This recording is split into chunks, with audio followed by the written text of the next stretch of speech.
The sheriff's notice taped to my front door wasn't the worst part. It was the absolute silence in a house where the electricity had been shut off for 72 hours. My newborn's formula was running out, cooled by the last melting ice in the cooler. And the only thing in my wallet? A maxed-out titanium credit card that got me into this mess. This wasn't a recession story. This wasn't bad luck. This was a meticulously self-designed hell, built one comfortable swipe at a time. This isn't another lecture about interest rates or credit scores. This is an autopsy of a psychological seduction. How the system, not just banks, but the very culture of aspiration, engineers a painless, even euphoric fall from grace. I will deconstruct the exact moments, the specific psychological triggers that turned me from a rational adult into a debt addict. My descent did not begin with a desperate act. It began, as all effective seductions do, with an understanding of my deepest desires and the meticulous construction of an alternative reality where fulfilling them was not only possible, but prudent. This was the era of the algorithm of affordability, a period where my financial sensibility was systematically dismantled and replaced with a dangerously elegant fiction. The foundation was a seemingly positive development: professional stability. In my late 20s, I secured a mid-level management position with a respectable salary. It was not extravagant, but it signified arrival. This triggered the first phase of the seduction, the unsolicited upgrade. The modest, no-fee credit card that had seen me through graduate school was replaced, without request, by a sleek, metallic premium card.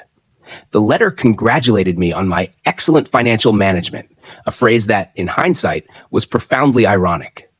The card arrived in heavy, linen stock, its weight implying substance, its design whispering exclusivity.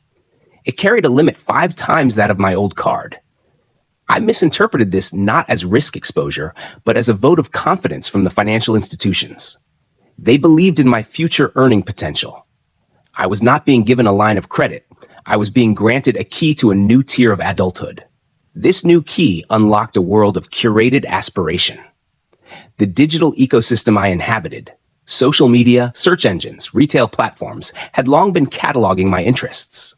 But now, with a payment instrument that signaled increased capacity, the curation sharpened into a targeted siege. It was no longer passive observation. It was active complicity. The algorithm, now armed with the behavioral data of millions, performed a chillingly accurate puppet master act. The process was disturbingly contextual. A casual, envious remark to a colleague about their hiking trip to Patagonia, uttered within earshot of my phone, was no longer just conversation. Within hours, my Instagram feed transformed into a documentary series of jagged peaks and pristine glaciers. My email inbox featured travel bloggers extolling the life-changing power of Torres del Paine. But the true masterstroke was in the presentation of the solution. These were not merely advertisements. They were feasibility studies delivered directly to me. Beside the breathtaking imagery sat a discreet, clean widget. Fly from JFK to Santiago. 12-month payment plan. Estimated monthly $187. The asterisk led to the obligatory fine print, but the cognitive load had already been shifted.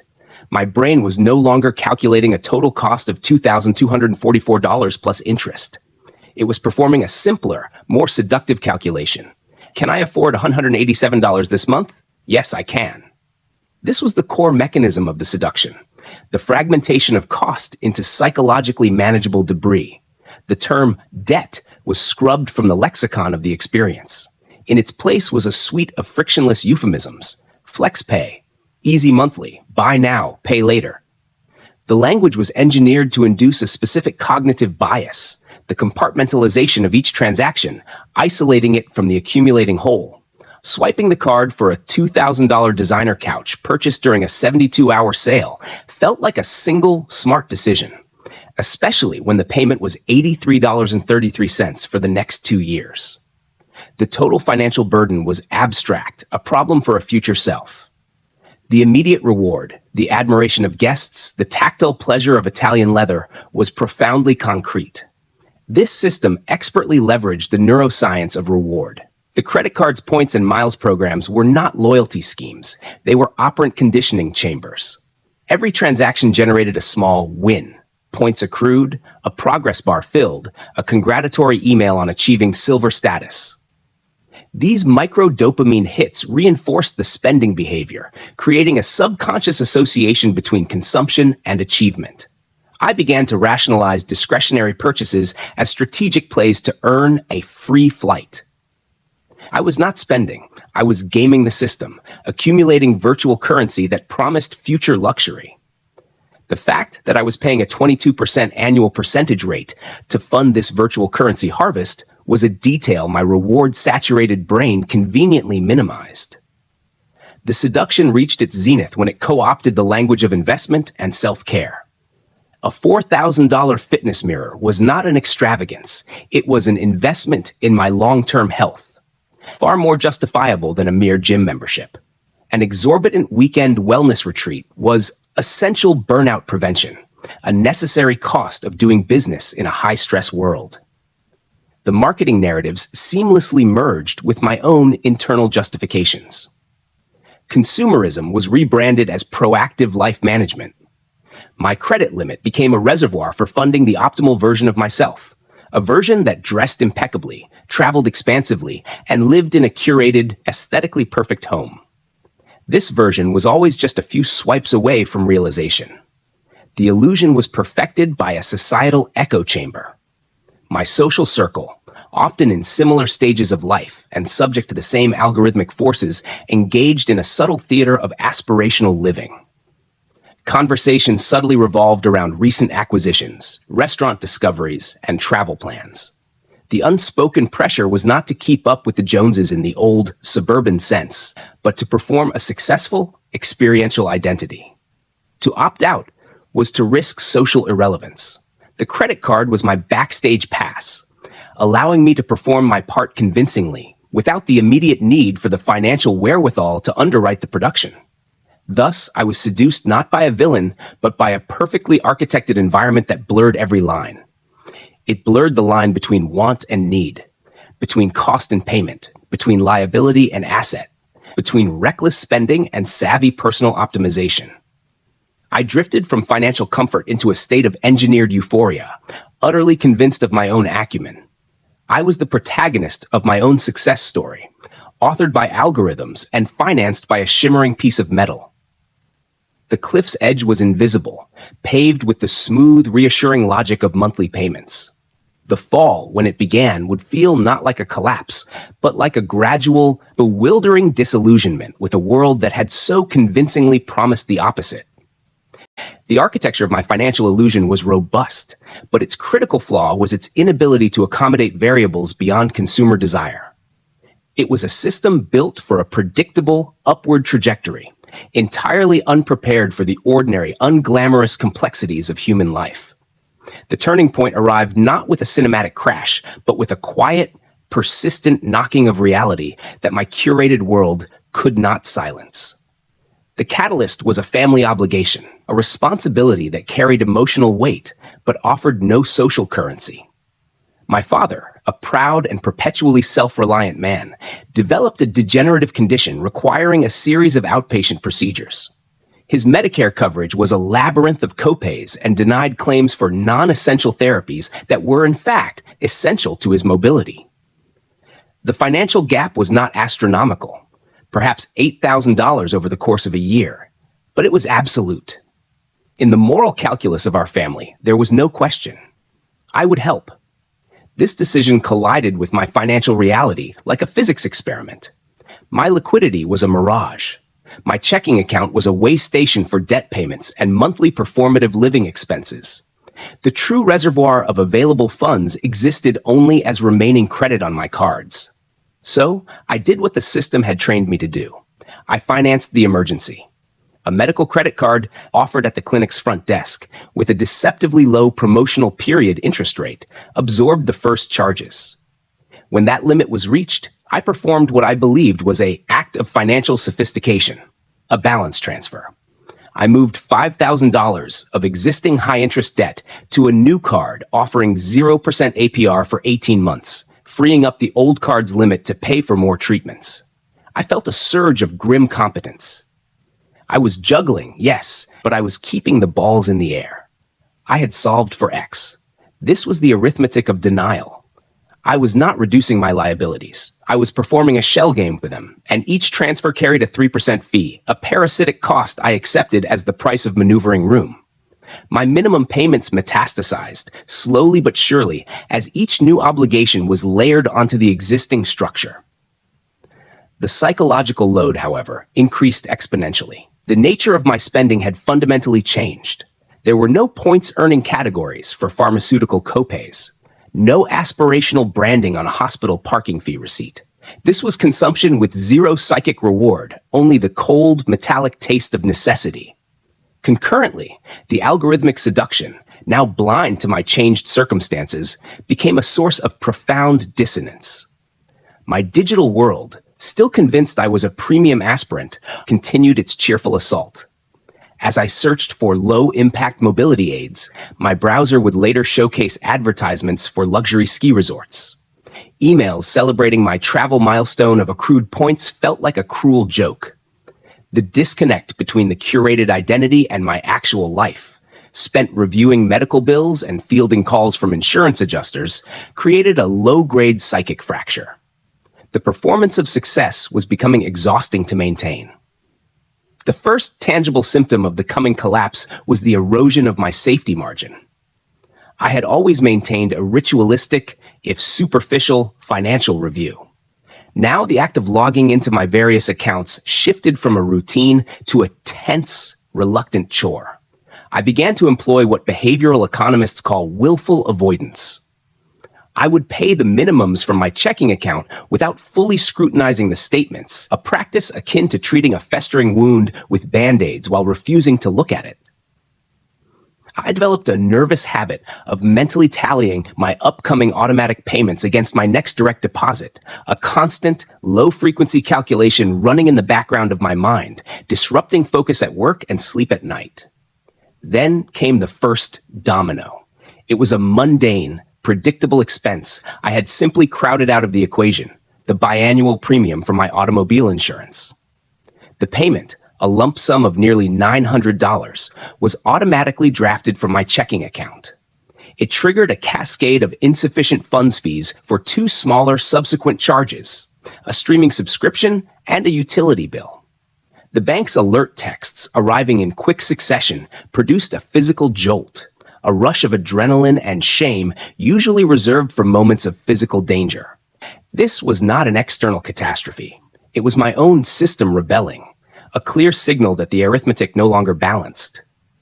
In that moment, staring at the screen with its stark, red-lettered overdraft notice, the Seduction's illusion shattered completely. The elegant fiction of manageable monthly payments dissolved, revealing the monstrous, integrated truth of compound interest and interlocking obligations. The liquidity was gone. The maneuvering room had vanished. I was not a savvy operator gaming a point system. I was a man standing in a room where the walls, which I had painted to look like windows opening onto boundless horizons, were now visibly and inexorably closing in. The comfortable, self-directed slide had reached an incline. The descent into chaos was about to begin, and it would be governed by the cold, impersonal laws of mathematics and time, against which my denial held no power. The realization of my financial insolvency did not provoke a sudden, corrective austerity. Instead, it triggered a more insidious and paradoxical response. A psychological spiral where the pain of the problem fueled behaviors that dramatically worsened it. This was the phase of panic spending, a maladaptive coping mechanism rooted in shame, identity crisis, and a desperate, flawed attempt to reclaim a semblance of control.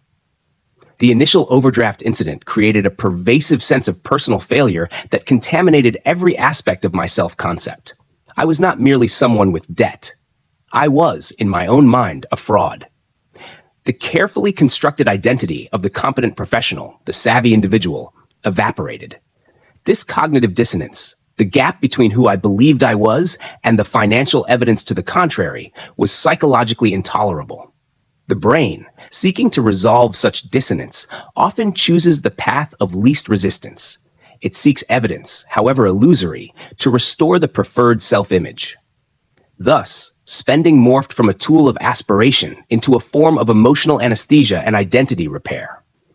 A particularly humiliating day at work, a missed deadline, a pointed critique from a superior, would act as a catalyst. The shame of professional inadequacy would fuse with the ambient shame of my financial secret, creating a toxic compound.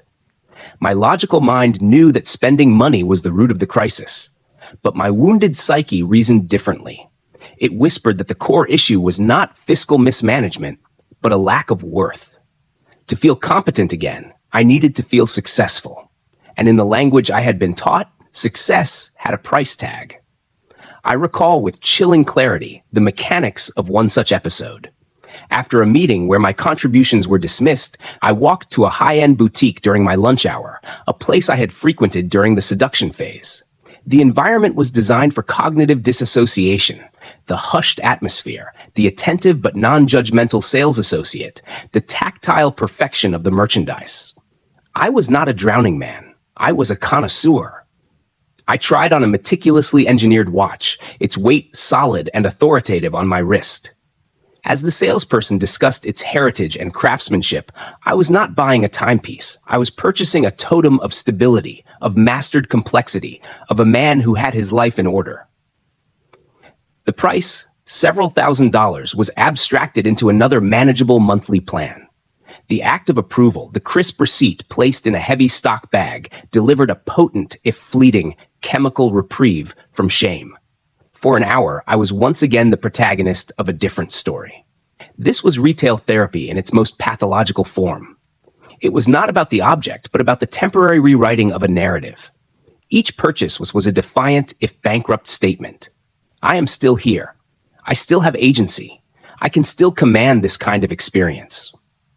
The subsequent crash was inevitable and more severe. The bag would be placed in my closet, the object itself often untouched, a guilty secret. The first payment reminder would then arrive, acting not as a bill, but as a receipt for my own psychological weakness, a concrete reminder that my solution had been to dig the hole deeper. This reinforced the core shame, lowering my resistance to the next cycle of emotional spending.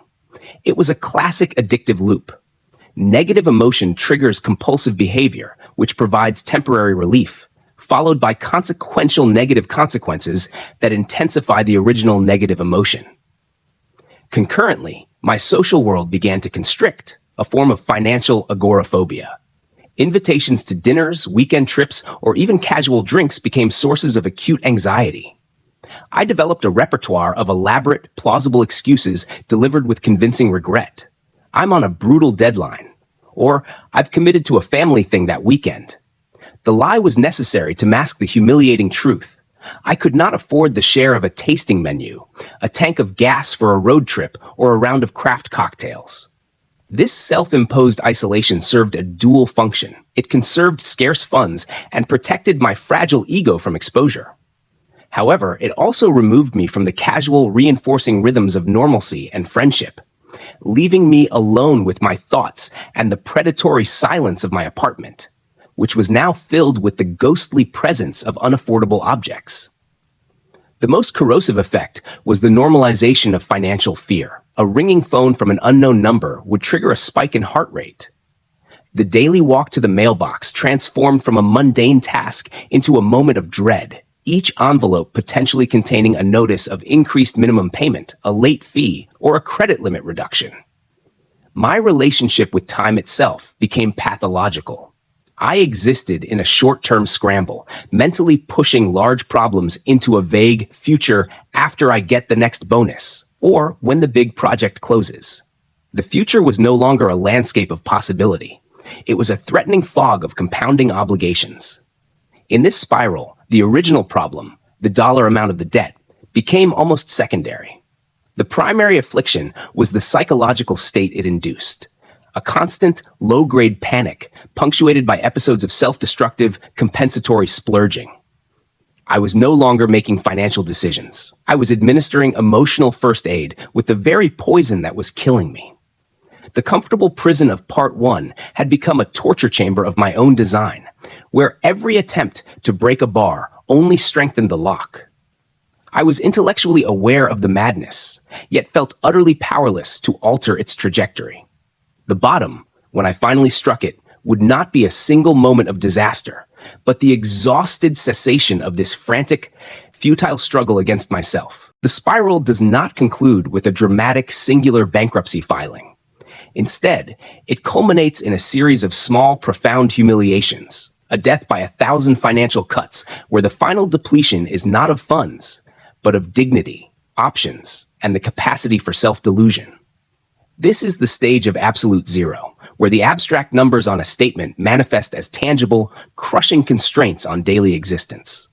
The first, and perhaps most psychologically definitive, threshold was the failure of my digital shell game.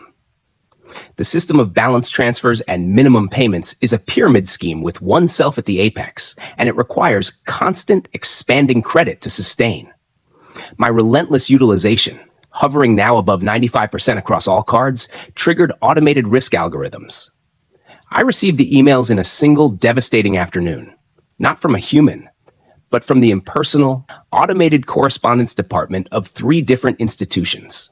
The subject lines were variations on a theme: notice of credit line decrease.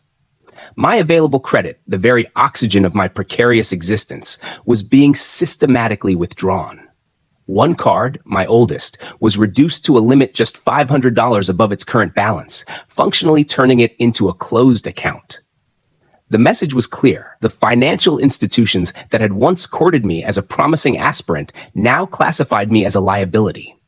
I was being managed, contained, and isolated. This triggered the operational collapse.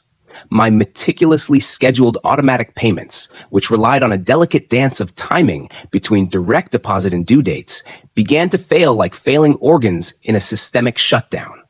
A payment would be returned, triggering a cascade, a late fee, a penalty interest rate skyrocketing to 29.99%, and the reporting of the delinquency to the credit bureaus. The credit score I had never consciously thought about, that abstract number governing the background of my financial life, began its precipitous fall from the low 700s into the 500s. This was no longer a private crisis. It was now a matter of permanent record, a digital scarlet letter. The consequences moved from the digital realm into the physical world with alarming speed. The most visceral was the loss of utilities. I had let the electric bill slide, prioritizing the minimum payments on the cards that screamed the loudest. The final notice came and went, unopened, in a pile of other terrifying envelopes. The disconnection was not marked by a dramatic click, but by a gradual, silent dying. The refrigerator's hum ceased. The digital clocks on the microwave and oven went dark. The air conditioning, a necessity in the summer heat, fell silent. For the first 24 hours, I operated in a state of surreal denial, using battery-powered lamps and telling myself I would fix it the next day. But the next day required a reconnect fee and the full past due balance, a sum I could not assemble. The silence in the apartment became oppressive, broken only by the melting ice in the cooler where I tried to preserve some perishable food. The smell of slowly spoiling milk became the smell of my failure. Social pretense became impossible to maintain. I had to cancel a long-planned visit from a close friend, inventing a last-minute work crisis. The true cost was not the saved expense of hosting him, but the erosion of a fundamental relationship built on honesty, now compromised by my shame. I became a ghost in my own social sphere, my absence noted, my excuses growing thin and unconvincing. The nadir, however, was not material but moral. It arrived in a moment of quiet, terrifying clarity during a sleepless night. The pressure to find cash, any cash, to address the most immediate crises, the electricity, the looming rent, became a cognitive obsession. Sitting in the dark, illuminated by the glow of my laptop, I found myself, for the first and only time, rationally contemplating fraudulent schemes. I researched, with a cold, detached curiosity, the methods of credit card bust-out scams or the feasibility of submitting a falsified insurance claim. The shock was not that I found these options. The shock was that I was evaluating them. I was weighing risk versus reward, Considering the logistical challenges, the man who had once been seduced by points and status was now coldly calculating the mechanics of crime as a potential solution. This was not a moment of temptation, but one of horrifying self-recognition. I saw not just a man in debt, but a man whose ethical boundaries were bending under the weight of his own poor choices. The person I assumed myself to be, a fundamentally honest, law-abiding individual, was revealed to be a conditional construct dependent on a certain level of comfort and social integration. I closed the laptop. The true bottom was not the darkness of the apartment, the silence of the phone, or the emptiness of my accounts. It was the profound, existential fear of who I might become if I continued on this path. The financial chaos had begun as an external problem, then a psychological one. Now, it was a moral crisis. I had reached absolute zero, no credit, no light, no social standing, and teetering on the edge of having no integrity. The free fall was over.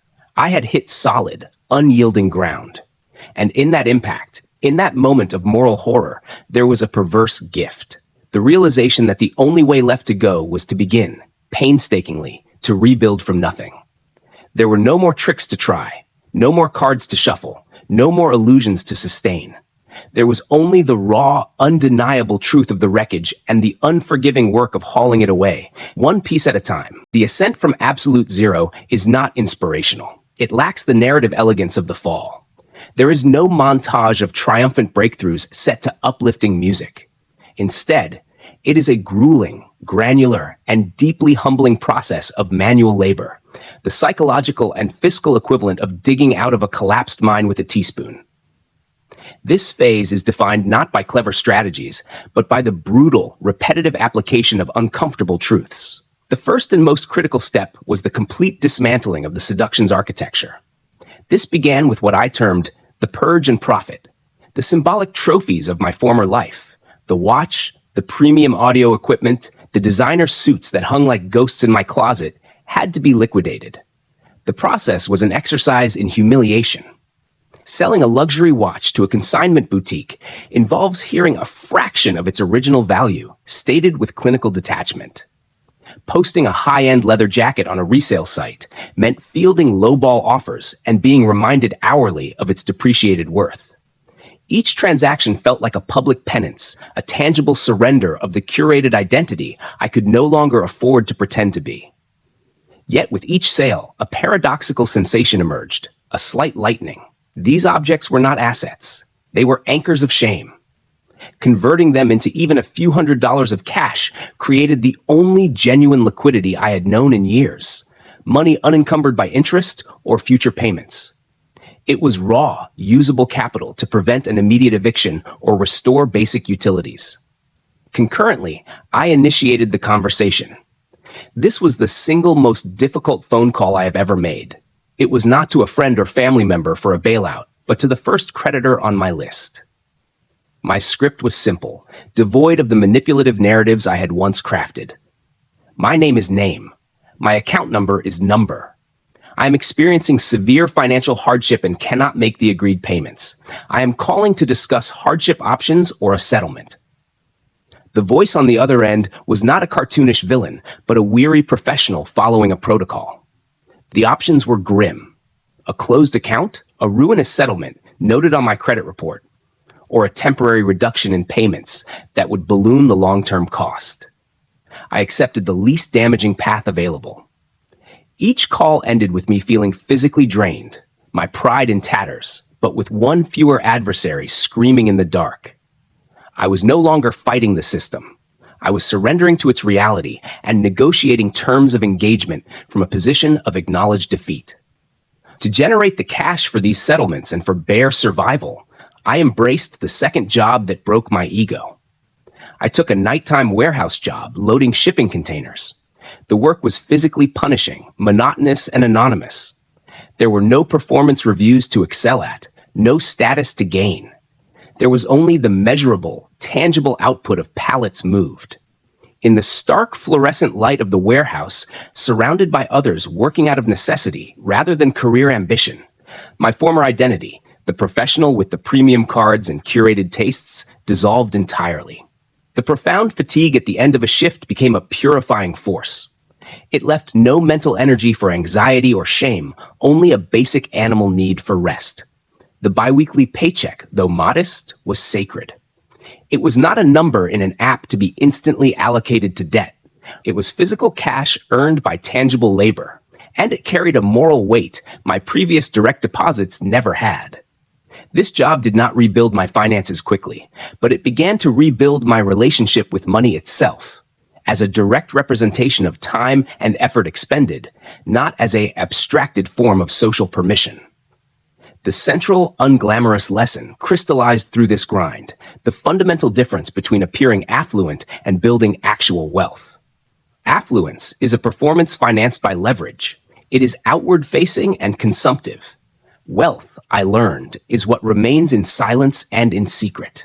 It is the gap between your earnings and your spending, slowly solidified into resilience. It is not a watch, but a paid utility bill. Not a vacation photo, but an emergency fund that covers a car repair without a credit card. True freedom was not the ability to buy anything I wanted immediately. It was the freedom from the terror of the next unexpected expense. My financial chaos was a fever dream. The comfort was the disease. Today, the silence in my house is by choice. It is peaceful. I earned it. This story is my autopsy of a seduction, but it is just one anatomy of financial disaster. On my YouTube channel, Credit Comeback Stories, we dissect them all. We move beyond the scare tactics and surface-level advice. We document the messy, unglamorous surgery of financial recovery, the nerve-wracking creditor calls, the brutal budget cuts, the psychological toll, and the slow, hard-won victories.